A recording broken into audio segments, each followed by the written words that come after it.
ഇന്ത്യയുടെ സമുദ്ര നിരീക്ഷണത്തിന് വേണ്ടി അടുത്തതായി എത്താൻ പോകുന്നത് MQ-9B പ്രഡേറ്റർ ഡ്രോണിന്റെ short take off and landing variant ആയിരിക്കും. അതായത് സമുദ്ര നിരീക്ഷണവും ഇന്റലിജൻസ് നിരീക്ഷണം, രഹസ്യാന്വേഷണ വൈദഗ്ധ്യം എന്നിവ വർദ്ധിപ്പിക്കാനുള്ള തന്ത്രപരമായ നീക്കത്തിന്റെ ഭാഗമായി ഇന്ത്യൻ നാവികസേന ഇപ്പോൾ ഈ ഡ്രോണിൽ അതീവ താല്പര്യം പ്രകടിപ്പിച്ചിരിക്കുകയാണ്.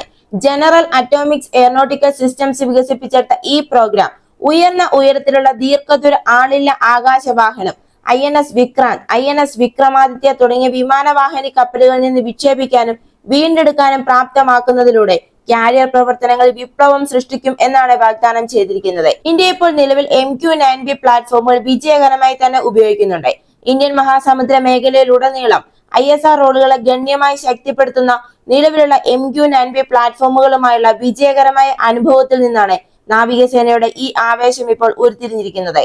ഈ MQ-9B പ്ലാറ്റ്ഫോം ഇപ്പോൾ ഇതിനകം തന്നെ ഇന്ത്യയുടെ P-8 ടൈപ്പ് പോസ്റ്റഡോൺ വിമാനത്തിന്റെ പ്രവർത്തന ഭാരം ലഘൂകരിച്ചിട്ടുണ്ട്. 2020 advanced radar, electro optical infrared സെൻസറുകൾ എന്നിവയുള്ള സമുദ്ര പെട്രോളിംഗിനായി കോൺഫിഗർ ചെയ്തിരിക്കുന്ന 2 സീ ഗാർഡിയൻ വകഭേദങ്ങൾ പാട്ടത്തിനെടുക്കുന്നതിനായി GAASയുമായി കരാർ ഒപ്പിട്ടതോടെയാണ് ഇന്ത്യൻ നാവികസേന MQ-9യുമായുള്ള ശ്രമം ആരംഭിച്ചത്. തമിഴ്നാട്ടിലെ INS രാജാളി പോലുള്ള തീരദേശ താവളങ്ങളിൽ നിന്ന് പ്രവർത്തിക്കുന്ന ഈ പാട്ടത്തിനെടുത്ത ഡ്രോണുകൾ ആയിരക്കണക്കിന് പറക്കൽ മണിക്കൂറുകൾ പറത്തിയിട്ടുമുണ്ട്. നിർണായകമായ കടൽ പാതകളിൽ തത്സമയ സമുദ്ര ഡൊമൈൻ അവബോധമാണ് ഇത് നൽകുന്നത്. ഒറ്റത്തവണ 40 മണിക്കൂർ വരെ പറക്കാനുള്ള ഇതിന്റെ കഴിവ്, മൾട്ടി പേലോഡ് ശേഷി, 200 നോട്ടിക്കൽ മൈലിൽ കൂടുതലുള്ള ശ്രേണികളിൽ ഉപരിതല കപ്പലുകൾ, അന്തർവാഹിനികൾ, താഴ്ന്നു പറക്കുന്ന ഭീഷണികൾ എന്നിവയെ കണ്ടെത്താനും ട്രാക്ക് ചെയ്യാനുമുള്ള കഴിവ് എന്നിവയൊക്കെ ഇന്ത്യൻ നാവികസേന ഈ ഡ്രോണിൽ മതിപ്പുളവാക്കിയിട്ടുണ്ട്. ഈ വിജയത്തിന്റെ അടിസ്ഥാനത്തിൽ $3 ബില്യൺ വിലമതിക്കുന്ന 12 MQ-9B സീ ഗാർഡിയൻസിന് കൂടി നാവികസേന ഓർഡറുകൾ നൽകിയിട്ടുമുണ്ട്. ഇതിന്റെ ഡെലിവറി 2027 ആരംഭിക്കുകയും ചെയ്യും. പടിഞ്ഞാറൻ പോർബന്ദർ മുതൽ ആൻഡമാനിലെ കാമ്പൽ ബേ വരെയുള്ള ഇന്ത്യയുടെ 7500 കിലോമീറ്റർ തീരപ്രദേശത്തുള്ള നാവിക വ്യോമ സ്റ്റേഷനുകളെ അടിസ്ഥാനമാക്കിയായിരിക്കും ഇവ പ്രവർത്തിക്കുക. കടൽ കൊള്ള, കള്ളക്കടത്ത്, ചൈന, പാകിസ്ഥാൻ തുടങ്ങിയ എതിരാളികളിൽ നിന്നുള്ള ശത്രുതാപരമായ കടന്നുകയറ്റം തുടങ്ങിയ ഭീഷണികളെ ചെറുക്കുന്നതിന് ഒരു ദശാബ്ദത്തിന്റെ അവസാനത്തോടെ 30 UAVകൾ ഉൾപ്പെടുത്താൻ ലക്ഷ്യമിടുന്ന നാവികസേനയുടെ ഒരു പ്ലാനാണ് മാരിടൈം ക്യാപ്പബിലിറ്റി പെർസെപ്റ്റീവ് പ്ലാൻ. ഈ പ്ലാനുമായി ഈ ഏറ്റെടുക്കൽ യോജിക്കുകയും ചെയ്യുന്നു. എന്നാൽ 20 മീറ്റർ ചിറകുള്ളതും പരമ്പരാഗത റൺവേകളെ ആശ്രയിക്കുന്നതുമായ ഈ MQ-9B വിമാനവാഹിനി കപ്പലുകളുടെ പരിമിതമായ ഡെക്ക് സ്ഥലത്തിന് അനുയോജ്യമല്ല. എന്നാൽ GAASയുടെ സ്റ്റോൾ പ്രോഗ്രാം ഈ പരിമിതിയെ നേരിട്ട് അഭിസംബോധന ചെയ്യുന്നു. അതായത് MQ-9B സ്റ്റോൾ. ഈ MQ-9B സ്റ്റോളിന്റെ പ്രത്യേകത എന്ന് പറയുന്നത് ശക്തിപ്പെടുത്തിയ landing gear, Honeywell TPE-33110 turboprop എഞ്ചിനിലെ ത്രസ്റ്റ് മെച്ചപ്പെടുത്തലുകൾ, എയറോഡൈനാമിക് ടീക്കുകൾ എന്നിവയുൾപ്പെടെയുള്ള സമീപകാല പുരോഗതികൾ ഈ ഡ്രോണിനെ 150 മീറ്ററിൽ താഴെ പറന്നുയരാനും ചെറിയ സ്ട്രിപ്പുകളിൽ ലാൻഡ് ചെയ്യാനും പ്രാപ്തമാക്കുന്നു. അതായത് കാരിയറുകളുടെ ആംഗിൾഡ് ഡെക്കുകൾക്ക് ഇത് അനുയോജ്യമാണ്. അതെ, ഇത് GAASയുടെ നിർമ്മാണ സാങ്കേതിക വിദ്യ, അതായത് മാൻഡെക്ക് സംരംഭങ്ങളുടെ ഭാഗമാക്കുന്ന മടക്കാവുന്ന ചിറകുകൾ. ഈ ഹാങ്കർ സംഭരണത്തിനായി ഈ ചിറകുകളെ പിൻവലിക്കാൻ സാധിക്കും. MiG-29K യുദ്ധവിമാനങ്ങൾ പോലുള്ള മനുഷ്യർ വഹിക്കുന്ന വിമാനങ്ങൾക്കും ഭാവിയിലെ തദ്ദേശീയ രൂപകൽപ്പനകൾക്കും ഇത് ഇടം നൽകുന്നു.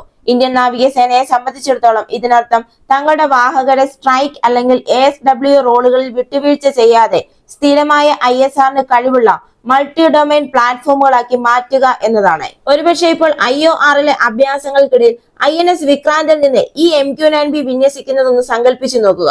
ബ്രഹ്മോസ് മിസൈലുകൾക്കായി over the horizon targeting data ഇത് നൽകുകയും ചൈനീസ് നാവിക നീക്കങ്ങൾ തത്സമയം നിരീക്ഷിക്കുകയും ചെയ്യും. അതേസമയം സ്റ്റോൾ വേരിയന്റിന്റെ സമുദ്ര നിർദ്ദിഷ്ട പേലോഡുകൾ, ഉപരിതല തിരയലിനുള്ള റിസിവ്യൂ radar, wide area നിരീക്ഷണത്തിനുള്ള Gorgon stair എന്നിവ പോലുള്ളവ ഈ കാരിയറിന്റെ സെൻസർ എൻവലപ്പ് നൂറുകണക്കിന് കിലോമീറ്ററുകൾ വികസിപ്പിക്കുകയും മത്സരാധിഷ്ഠിത ജലാശയങ്ങൾ ഒരു ശക്തി ഗുണിതമായി പ്രവർത്തിക്കുകയും ചെയ്യും. ഇപ്പോൾ ഈ GAASയുമായി പ്രാഥമിക ചർച്ചകൾ ഇതിനകം നടന്നിട്ടുണ്ട് എന്നാണ് സ്രോതസ്സുകൾ വെളിപ്പെടുത്തുന്നത്. ഭാവി കാരിയറുകൾക്ക് കാറ്റപ്പൾട്ട് അസിസ്റ്റഡ് ടേക്ക് ഓഫ്, എന്നാൽ അറസ്റ്റ് ചെയ്ത റിക്കവറി അനുയോജിത ഉൾപ്പെടെയുള്ള സംയോജന പാതകൾ നാവികസേന പര്യവേഷണം ചെയ്യുന്നുമുണ്ട്. US നാവികസേന MQ-25 സ്റ്റിംഗ്ലേയുമായി സമാനമായ ആശയങ്ങൾ പരീക്ഷിച്ചിട്ടുണ്ട്. അതേപോലെ തന്നെ UK പോലുള്ള സഖ്യകക്ഷികൾ ക്വീൻ എലിസബത്ത് ക്ലാസ് കാരിയറുകൾക്ക് UAVകളിൽ ശ്രദ്ധ കേന്ദ്രീകരിക്കുകയും ചെയ്യുന്നു.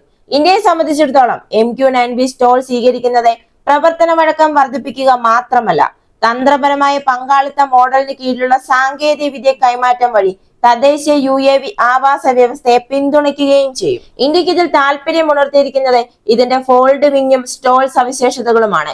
കാരണം ഫോർവേഡ് ബേസിംഗ് പരിമിതമാണ്. കാരിയറുകളിൽ നിന്ന് പ്രവർത്തിക്കുന്നതിലൂടെ നാവികസേനയ്ക്ക് ISR കഴിവുകൾ പ്രൊജക്ട് ചെയ്യാൻ കഴിയും. സ്ഥിരമായ ബേസ് ദുർബലതകളില്ലാതെ അറേബ്യൻ കടലിലോ ബംഗാൾ ഉൾക്കടലിലോ ഉള്ള ഭീഷണികളോട് പ്രതികരിക്കാനും കഴിയും.